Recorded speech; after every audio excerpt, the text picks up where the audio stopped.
தொடர்ந்து 40 வருஷமா குடிச்ச தந்தை இறந்து விட்டார்.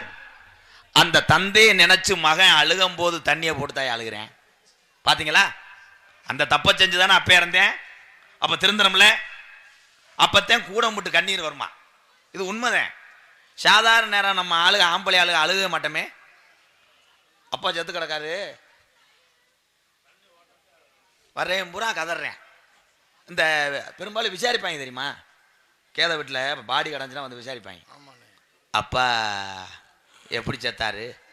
மயன் சொல்கிறேன், நேற்று 5 மணி இருக்கும், நெஞ்ச பிடிச்சாரு, அப்படியே ஆஸ்பத்திரியில் கொண்டு போய் மதுரையில் சேர்த்தான், அப்பா இறந்து போனார். உடனே அவன் வந்ததுக்கு எதாவது சொல்லணும்ல, 5 மணிக்கு செத்துட்டாரா? ஏன்னா அவன் 4:40 அவன் காப்பாற்றிருப்பேன். அவன் வந்ததுக்கு ஒரு ஐடியா சொல்லுவேன்.